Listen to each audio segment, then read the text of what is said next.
ওখানে যে নৌকাগুলো নিয়ে যাচ্ছে নৌকার মালিককে ভাড়া দিতে হয়, ওখানে যে শুকনো খাবারগুলো নিচ্ছে খাবারগুলো কিনতে হয়, মালিককে কিছু হলেও টাকা দিতে হয়, সব মিলিয়ে অনেক টাকা প্রয়োজন। এই জন্য বাংলাদেশের বিভিন্ন মানবতাবাদী মানব দরদি কিছু মানুষেরা বিভিন্ন জায়গায় কিছু মানুষদের নিকট থেকে টাকা চাচ্ছে বন্যার্থদের দেওয়ার জন্য, সহযোগিতা করার জন্য। যে যা পারে, কেউ 10 টাকা, কেউ 5 টাকা, কেউ 500 টাকা, কেউ 1000 টাকা, যে যা পায় সে তার দিয়ে তাদেরকে সহযোগিতা করতেছে। এই ধারাবাহিকতায় আপনাদের মসজিদেও একটা বাক্স পাঠিয়েছে, যেখানে যা আপনারা দিবেন সেখানে তার আপনাদের গুলো এবং আরো যারা দেবে সবগুলো একত্রিত করে বন্যার্থদের কাজে আসবে, ক্ষতিগ্রস্ত মানুষদের একটু সহযোগিতা করার জন্য কাজে চেষ্টা করবে। এই জন্য আমি বলবো আপনাদের এখানে যে একটা বক্স দিয়েছে, আপনারা চেষ্টা করবেন যার যা পারেন, 10 টাকা হোক, 1 টাকাও না দিয়ে কেউ যাবেন না। আপনার 1 টাকা 10 জনের 1 টাকা হলে 10 টাকা হবে, 10 জনের 100 টাকা করে হলে 1000 টাকা হবে। এভাবে সবাই যদি কিছু কিছু দেয় একটা অ্যামাউন্ট হবে, অ্যামাউন্ট দিয়ে তাদেরকে একটু সহযোগিতা করতে পারবে। এখানে যে বাক্সটা আসে আমিও চেষ্টা করবো, আপনারাও চেষ্টা করবেন, যে যা পারেন একটু দেওয়ার চেষ্টা করবেন। প্রয়োজন আজকে মসজিদে টাকা না দিবেন, আমি বলে দিচ্ছি, প্রয়োজনে আজকে মসজিদে টাকা দিবেন না, এরপর বন্যার্থদের কাজে একটু সহযোগিতা করবেন। আল্লাহ আমাকে আমাদেরকে তৌফিক দিন, আল্লাহুম্মা আমিন। সম্মানিত মুসল্লি, আজ আমরা একটু জানার চেষ্টা করব সূরাতুন নাহলের 90 নম্বর আয়াত সম্পর্কে। আপনারা জুমার নামাজ আদায় করি, খতিব সাহেব দ্বিতীয় খুতবাতে একটি আয়াত পড়ে, আউযু বিল্লাহি মিনাশ শাইতানির রাজীম, বিসমিল্লাহির রাহমানির রাহিম, ইন্নাল্লাহা ইয়া'মুরু বিল আদলি ওয়াল ইহসান ওয়া ইতা'i যিল কুরবা ওয়া ইয়ানহা 'আনিল ফাহশা'i ওয়াল মুনকারি ওয়াল বাগি ইয়া'iদুকুম লা'আল্লাকুম তাযাক্কারুন। এই আয়াতটি আপনারা শুনে আসতেছেন, আমরাও শুনতেছি, আমরাও পড়তেছি, কিন্তু এখানে কি বলা হয়েছে এটা আমরা অনেকে জানি না। আমরা এটা যাদের বয়স 60-70 তারাও শুনে আসতেছেন 50 বছর পর্যন্ত, অর্থাৎ যেদিন থেকে জুমায় আসা শুরু করেছে সেই দিন থেকে শুনতেছেন। আমরা যারা জুমার নামাজ আল্লাহর দয়ায় আপনাদের দোয়ায় এখানে দাঁড়িয়েছি, আল্লাহ দয়া করে এখানে নিয়ে এসেছেন, তারাও এটা পড়ি, কিন্তু বলি না এটার কি গুরুত্ব, এটা কেন নিয়ে আসছেন, একটু আমরা জানার চেষ্টা করবো এখানে কি বলা হয়েছে ইনশাআল্লাহ। সম্মানিত মুসল্লিয়ানে কিরাম, পবিত্র কোরআনুল কারীমের 16 নম্বর সূরার 90 নম্বর আয়াত আল্লাহ সুবহানাহু ওয়া তাআলা ইরশাদ করেন, ইন্নাল্লাহা ইয়া'মুরু বিল আদলি ওয়াল ইহসান ওয়া ইতা'i যিল কুরবা ওয়া ইয়ানহা 'আনিল ফাহশা'i ওয়াল মুনকারি ওয়াল বাগি ইয়া'iদুকুম লা'আল্লাকুম তাযাক্কারুন। হযরত আব্দুল্লাহ ইবনে মাসউদ রাদিয়াল্লাহু তাআলা আনহু বলেন, আল্লাহ সুবহানাহু ওয়া তাআলা এখানে যা বলেছেন সব কথাগুলো কোরআনুল কারীমের সার নির্দেশ। এখানে আল্লাহ তাআলা 3টা আদেশ করেছেন, 3টা নিষেধ করেছেন। 3টা আদেশ, 3টা নিষেধ। আব্দুল্লাহ ইবনে মাসউদ রাদিয়াল্লাহু তাআলা আনহু বলতেছে যে পবিত্র কোরআনুল কারীম আল্লাহ তাআলা যত আদেশ করেছেন সব আদেশগুলো এই 3টি আদেশের মধ্যে চলে এসেছে। সুবহানাল্লাহ। পবিত্র কোরআনুল কারীম আল্লাহ তাআলা যতগুলো নিষেধ করেছেন সব নিষেধগুলো এই 3টি নিষেধের মধ্যে চলে এসেছে। সুবহানাল্লাহ। আমরা যদি এই 3টি আদেশ এবং 3টি নিষেধ আদেশগুলো মানতে পারি, নিষেধগুলো ছাড়তে পারি, ইনশাআল্লাহ দয়াময় আল্লাহ আমাদের উপর খুশি হয়ে যাবে। সুবহানাল্লাহ। সম্মানিত মুসল্লিয়ানে কিরাম, এখানে যে 3টি আদেশ করেছেন তিনটি আদেশের মধ্যে 1 নাম্বার আদেশ হলো আদল, 2 নাম্বার আদেশ হলো ইহসান, 3 নাম্বার আদেশ হলো ইতা'যিল কুরবা। আর যেই নিষেধগুলো আল্লাহ তাআলা করেছেন ওই নিষেধগুলোর মধ্যে 1 নাম্বার নিষেধ হলো আল ফাহশা, 2 নাম্বার নিষেধ হলো আল মুনকার, 3 নাম্বার নিষেধ হলো আল বাগি। আদল, ইহসান, ইতা'যিল কুরবা যারা মানবে, ফাহশা, মুনকার, বাগি যারা ছাড়বে, দয়াময় আল্লাহ তাদের উপর খুশি হয়ে দুনিয়াতেও তাদেরকে শান্তি দান করবে, পরকালেও তাদেরকে কঠিন আযাব থেকে মুক্তি দান করবে। সুবহানাল্লাহ। সম্মানিত মুসল্লিয়ানে কিরাম, আল্লাহ তাআলা আদেশ করেছেন বিল আদলি, তোমরা আদল প্রতিষ্ঠা করো। আদল শব্দের অর্থ হলো সমান। তোমরা মানুষকে সমান দৃষ্টিতে দেখো, কাউকে বেশি আপন আবার কাউকে বেশি পর তোমরা ভাবিও না। সুবহানাল্লাহ। আল্লাহ সুবহানাহু ওয়া তাআলা বলেন, তোমরা সমতা রক্ষা করো, তোমরা কাউকে বেশি আপন কাউকে বেশি পর এটা করো না, বাড়াবাড়ি করো না। যে যতটুকু প্রাপ্য পাওয়ার অধিকার রাখে তোমরা ততটুকু তাকে দান করো। কারো বেশি পক্ষে আবার কারো বেশি পক্ষে যেও না। যারা এই নীতিটা ধারণ করতে পারবে, আল্লাহ সুবহানাহু ওয়া তাআলা বলেন, তারাই দুনিয়াতে আদল সৃষ্টি করেছে, পরকালেও আমি তাদেরকে দয়াময় আল্লাহর শান্তিময় সৃষ্টি জান্নাতে প্রবেশ করাবো। সুবহানাল্লাহ। তাহলে আদল, আদল মানে বাড়াবাড়ি না করা, কোনো কিছু না বাড়া আবার না কমা। ইসলাম আল্লাহ যেভাবে দিয়েছেন সেভাবেই রাখা। রাসূলুল্লাহ সাল্লাল্লাহু আলাইহি ওয়াসাল্লাম যেটা যেভাবে করেছেন ঠিক সেটা সেভাবে করা। বাড়ালেও আদর হয় না, কমালেও আদর হয় না। আল্লাহ সুবহানাহু ওয়া তাআলা আদেশ করেছেন, বান্দা আমি তোমাদেরকে ফজরের নামাজের ফরজ 2 রাকাত দিয়েছি, তোমরা 2 রাকাত পড়ো।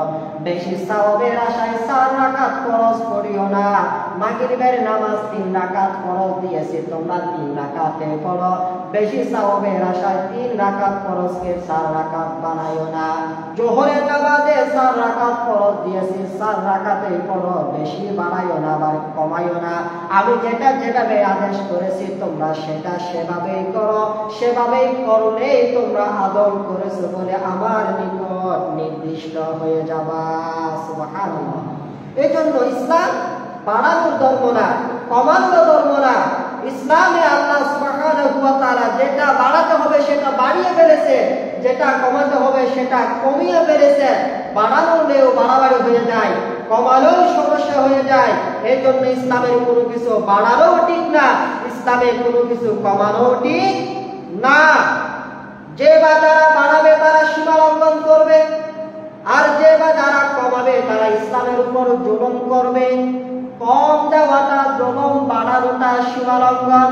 ইসলামের কোনো কিছু বাড়ানোর অধিকার কারো নাই, ইসলামের কোনো কিছু কমানোর অধিকার কারো নাই। ইসলাম যেটা যেভাবে দিয়েছেন ঠিক সেটা সেভাবে পালন আমাদের করতে হবে, ঠিক না? সম্মানিত মুসল্লিয়ানে কিরাম, বেশিরভাগ ক্ষেত্রে যখন কোনো কিছুর বিচার কার্য ফয়সালা করা হয় আমরা তখন দেখি বিচার চলে যায় নিজের দিকে, ঠিক না? অধিকাংশ মানুষ বিচার করে নিজের দিকে, রায়টা দিয়ে যায় নিজের দিকে। দল হলে দলের পক্ষে, ভাই বোন হলে ভাই বোনের পক্ষে, অপর দিকে রায় দিলেও রায় দেয় না, ঠিক না? সমতা রক্ষা করতে হবে। আল্লাহ সুবহানাহু ওয়া তাআলার হাবিব মুহাম্মদ সাল্লাল্লাহু আলাইহি ওয়াসাল্লাম ইরশাদ করেন, যারা বিচার করে তারা 3 প্রকার। 1 প্রকারের বিচারক জান্নাতে যাবে, 2 প্রকারের বিচারক জাহান্নামে যাবে। এই জন্য বিচার করতে সমতা রক্ষা করতে হবে। যার পক্ষে যাবে রায় তার পক্ষেই রায় দিতে হবে। সে আমার বাবা হোক, সে আমার মা হোক, সে আমার ভাই হোক, সে আমার বোন হোক, সে আমার আপনজন হোক, সে আমার দলের কেউ হোক, না না, রায় যাবে যার পক্ষে তার পক্ষে রায় দিতে হবে, ঠিক না? 3 প্রকার বিচারকের মধ্যে 2 প্রকার বিচারক যাবে সরাসরি দুজকে, 1 প্রকার বিচারক যাবে জান্নাতে। 1 প্রকার বিচারক জান্নাতে যাবে। কোন প্রকারের বিচারক দেখেন, রাজুলুন আরাফাল হক ফাকাদা বিহি ফাহুয়া ফিল জান্নাহ। যে বিচারক কোরআনুল কারীম জেনে, কোরআনুল কারীম বুঝে, কোরআনুল কারীম অনুযায়ী বিচার করবে, ওই বিচারক জান্নাতে যাবে। 2 প্রকার বিচারক জাহান্নামে যাবে। যেই বিচারক কোরআন জানে না, কোরআন বুঝে না, কোরআন অনুযায়ী বিচার করে না, এমনি বিচার করে দেয়, ওই বিচারক দোজখে যাবে। আর 1 প্রকার বিচারক, যেই বিচারক কোরআন জানে, কোরআন বুঝে, কিন্তু কোরআন অনুযায়ী বিচার করে না, জানার পরও যারা করে না তারাও দোজখে যাবে। যারা না জেনেও বিচার করে না তারাও দোজখে যাবে। যারা জানে বুঝে বিচার করে তারাই কেবল জান্নাতে যাবে। এই জন্য রাসূলুল্লাহ সাল্লাল্লাহু আলাইহি ওয়াসাল্লামের যুগে যখন কেউ অন্যায় করত তখন তারা সরাসরি মসজিদে নিয়ে যেত। রাসূলুল্লাহ সাল্লাল্লাহু আলাইহি ওয়াসাল্লামের কাছে পরামর্শ করে হুজুর যেই বিচার নির্দিষ্ট করত ওই বিচার তার অনুযায়ী তার ফয়সালা হতো। যেখানে সেখানে যাকে তাকে ডেকে বিচার করত না। আজকাল দেখা যায় যে সেই নেতা হয়ে যায়, যে কেউ নেতা হয়ে যায়, যে কেউ বিচারের পার কাঁধে নিয়ে নেয়, যে কেউ যাই কারো উপর অবিচার করে, ঠিক কিনা? আদল যারা করবে তারাই হলো পৃথিবীর শ্রেষ্ঠতম মানুষ। আদল করতে হবে, অর্থাৎ সমান সমান, যে যতটুকু পাবে তাকে ততটুকু দিতে হবে। বাড়িয়েও দেওয়া যাবে না, কমিয়েও দেওয়া যাবে না, ঠিক না? এটাই আদল। ভাই থেকে বোন যতটুকু পাবে বোনকে ততটুকু দিতে হবে, ছোট ভাই যতটুকু পাবে ততটুকু দিতে হবে, চাচা যতটুকু পাবে ততটুকু দিতে হবে। এক কথায় সরকার রাষ্ট্র যতটুকু পাবে ততটুকু দেবে, চেয়ারম্যান তার অধীনের জনগণ যতটুকু পাবে ততটুকু দেবে, মেম্বার তার ওয়ার্ডে যতটুকু পাবে ততটুকু দেবে। বাবা সন্তানের মধ্যে বিচার করবে, যথাযথ, কাউকে বেশি দেবে কাউকে কম দেবে বাবা হবে না। এক কথায় সব জায়গায় যার যতটুকু প্রাপ্য তাকে ততটুকু দিতে হবে। দেওয়ার নাম আদল। হযরত আবু বকর রাদিয়াল্লাহু তাআলা আনহুর শাসন আমলে ওমর রাদিয়াল্লাহু তাআলা আনহুকে বিচারক হিসেবে নিয়োগ দিয়েছে, প্রধান বিচারক। 1 বছর হয়ে গেল, ওমর রাদিয়াল্লাহু তাআলা আনহুর কাছে একটা অভিযোগ যায় না। 1 বছর হয়ে গেল, যে চেয়ারে বসতো ওই চেয়ারে বসে থাকতো, নির্দিষ্ট সময় চলে আসতো, 1 বছরে একটা অভিযোগ যায় না। ওমর রাদিয়াল্লাহু তাআলা আনহু হযরত আবু বকর রাদিয়াল্লাহু তাআলা আনহুর কাছে এসে বললেন, আমিরুল মুমিনিন আমাকে কি দায়িত্ব দিয়েছেন, ওখানে বসিয়ে রেখে কাজটা কি অন্য কোনো জায়গায় দেন যেখানে আমি কিছু একটা কাজ করব, আমার দেশের কাজে আসবে, এমন একটা জায়গায় আমাকে দায়িত্ব দিয়েছেন। 1 বছর বসে দেখেছি একটা বিচার ও একটা অভিযোগ আসে নাই। সুবহানাল্লাহ। তারাও মুসলমান ছিল, আমরাও মুসলমান। এই আমার দেশ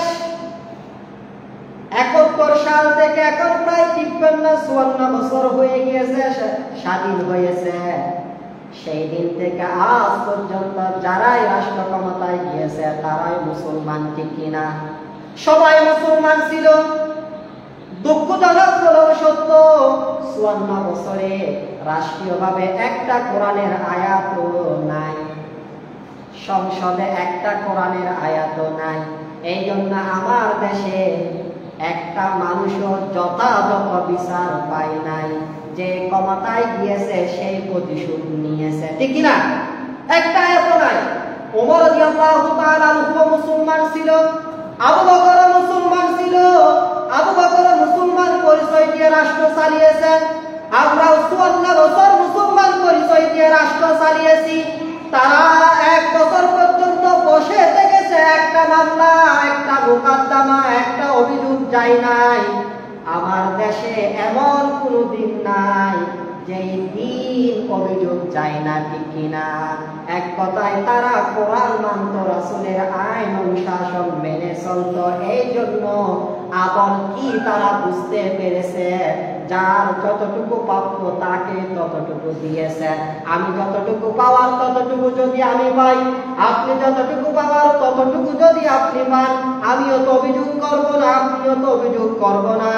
এই আয়াতের ভিত্তিতে আবু বকর রাদিয়াল্লাহু তাআলা আনহুর শাসন আমলে যে যতটুকু পাওয়ার তাকে ততটুকু দিয়েছে, যে যতটুকু সম্মান পাওয়ার তাকে ততটুকু সম্মান দিয়েছে। এই জন্যই কেউ কারো বিপক্ষে কোনো ধরনের অভিযোগ দেয় নাই। সকলেই যথাযথ নিয়মে শান্তিতে বসবাস করতে পেরেছে, ঠিক কিনা? আমরা আল্লাহর কাছে দোয়া করি, আল্লাহ আমার দেশে এখন তো সরকার নাই, তুমি দয়া করে যে সরকার আমাদেরকে দান করবা, ওই সরকার যেন কোরআন অনুযায়ী আপনার দেওয়া নিয়ামতে জমিনকে পরিচালনা করে এরকম একটা সরকার আমাদের দান করবো। আল্লাহুম্মা আমিন। সম্মানিত মুসল্লিয়ানে কিরাম, 1 নাম্বার আদব। দ্বিতীয় নাম্বার হলো ইহসান। ইহসান মানে একটু বেশি দেওয়া। ইহসান মানে আল্লাহ সুবহানাহু ওয়া তাআলা বললেন, ওয়া বিল ওয়ালিদাইনি ইহসানা, ও দুনিয়ার সন্তানগণ তোমরা তোমাদের আব্বা আম্মার সাথে ইহসান করো।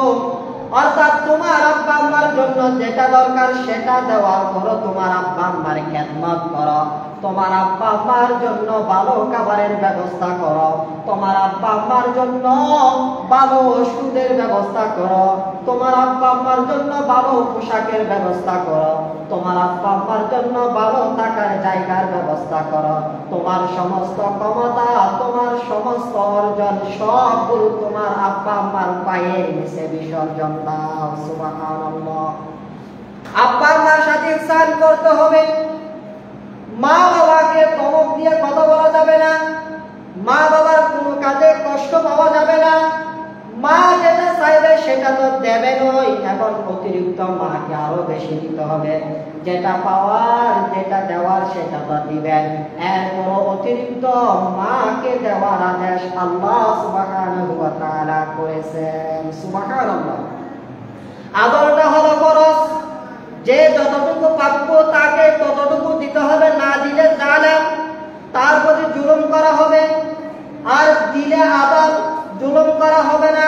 কিন্তু ইহসান এমন একটা জিনিস যেটা বান্দাকে খুব বেশি আনন্দিত করে, বান্দাকে খুব বেশি সন্তুষ্ট করে, দুনিয়াকে সমাজকে বেশি সৌন্দর্যমণ্ডিত করে। যেমন আপনার কাছে যদি কোনো কর্মচারী নির্দিষ্ট একটা বেতনের উপর কাজ করে, মনে করেন 20 টাকার বেতনে আপনার নিকট একজন কর্মচারী 1 ঘন্টা কাজ করেছে, তার সাথে চুক্তি হয়েছে 1 ঘন্টা এটা করে দিবেন, আমি আপনাকে 20 টাকা দেব।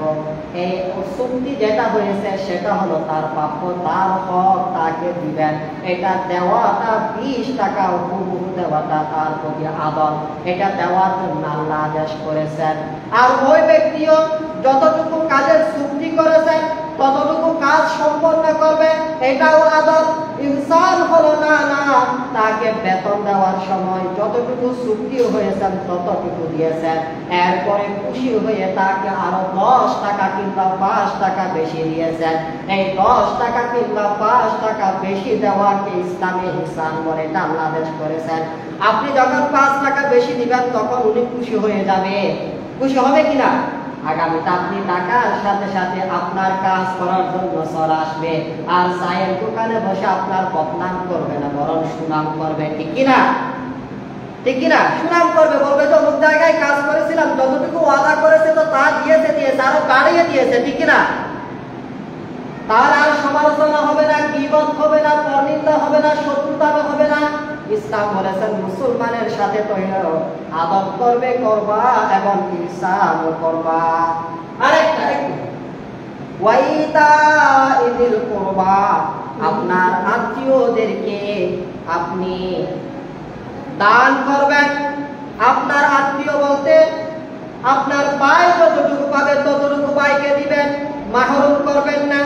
আপনার বোন যতটুকু পাবে বোনকে দিবেন, মাহরুম করবেন না। আপনার জনগণ যতটুকু পাবে জনগণকে দিবেন, মাহরুম করবেন না। আপনার প্রতিবেশী যতটুকু পাবে প্রতিবেশীকে দিবেন, মাহরুম করবেন না। এটাই হলো আত্মীয়দেরকে দান করার মতো। আপনি আর আত্মীয়দের মধ্যে 1 নম্বরের আত্মীয় হলো আপনার মা বাবা। আপনজনের মধ্যে 1 নম্বরের আপনজন কারা? মা বাবা। 2 নম্বরের আপনজন হলো স্ত্রী। 3 নম্বরের আপনজন হলো সব ছেলে মেয়ে। 4 নম্বরের আপনজন হলো ভাই বোন। 5 নম্বরের আপনজন হলো চাচা। 6 নম্বরের আপনজন হলো চাচাতো ভাই বোন। এভাবে মা বাবা 1 নম্বরের আপনজন। আপনজনের কথা আসলে আগে মা বাবার কথা আসতে হবে। আপনি বিশাল দূরে গিয়ে অনেক মানুষকে দান সৎকা করবেন, অনেক কিছু হাদিয়া উপহার দিবেন, কিন্তু আপনার মা একটা শাড়ি নিয়ে 1 বছর আছেন, 1 বছরের মধ্যে নতুন কোন শাড়ি দেখে নাই, আপনি আপনার আপনজনের হক যথাযথ আদায় করেন নাই, ঠিক কিনা? 1 নম্বরের আপনজন হলো মা বাবা। 2 নম্বরের আপনজন হলো স্ত্রী। কিন্তু অনেকে স্ত্রীর পক্ষে গিয়ে মা বাবাকে ভুলে যায়, ঠিক কিনা? মা বাবাকে ভুলে যায় না। স্ত্রীর 2 নম্বরের আত্মীয়। 1 নম্বরের আত্মীয় হলো কে? মা বাবা। বাবা মা। মা বাবা 1 নম্বরের আত্মীয়। আপনার কাছ থেকে ভালোবাসা, দয়া, মায়া, দান সৎকার যা পাওয়ার যোগ্য 1 নম্বর আপনার মা, 1 নম্বর আপনার বাবা। 2 নম্বর স্ত্রী। 2 নম্বর কে? স্ত্রী। এখন দেখা যায় ভালো খাবারটা মাকে আগে না দিয়ে, বাবাকে আগে না দিয়ে স্ত্রীকে হাতে তুলে দেয়, ঠিক কিনা? দাও। স্ত্রীকে না দেওয়ার কথা বলছে আল্লাহ না। স্ত্রীকে দিবেন, তবে 1 নম্বরে কাকে দিবেন? মাকে দিবেন। মা তো আপনার থেকে বেশি নেবে না। কোনো মা কি সন্তানের কাছ থেকে সন্তানের উপর জুলুম করতে পারে? করবে না। আপনি মাকে সামান্য কিছু দিলে তো খুশি হয়ে যায়। আগে মাকে দিবেন, আগে বাবাকে দিবেন, এরপর স্ত্রী। আপনজনের মধ্যে মনে রাখবেন, স্ত্রী 1 নম্বরের আপনজন নয়। 1 নম্বরের আপনজন মা বাবা, 2 নম্বরের আপনজন স্ত্রী, 3 নম্বরের আপনজন সন্তান ছেলে মেয়ে, 4 নম্বরের আপনজন হলো ভাই বোন, 5 নম্বরের আপনজন হলো চাচা চাচি। দুঃখজনক হলেও সত্য, এখন চাচার সাথে ভালো সম্পর্ক রাখে না, বাতিদার সাথে সম্পর্ক রাখে না, ঠিক কিনা? চাচার সাথে সম্পর্ক নাই, বাতিদার সাথে সম্পর্ক নাই, সংগঠনের নেতার সাথে ভালো সম্পর্ক। চাচাকে উপবাস রাখে, বাপুতকে উপবাস রাখে, বাইপুত অসুস্থ খবর নাই না, চাচা অসুস্থ খবর নাই না, ভাই অসুস্থ খবর নাই না, বোন অসুস্থ খবর নাই না। আর নেতার সাথে চায়ের দোকানে বসে, অফিস আদালতে বসে, সংগঠনের অফিসে বসে ট্যাগের উপর ট্যাগ তুলিয়ে চা খায়, ঠিক কিনা? আপনি মরেন আর উঠবেন আপনি এই অফিসারের জন্য, এই জন্য না। আপনি আল্লাহ যেটা সিস্টেম দিয়েছেন, সিরিয়াল দিয়েছেন, সেটা মেনটেন করেন।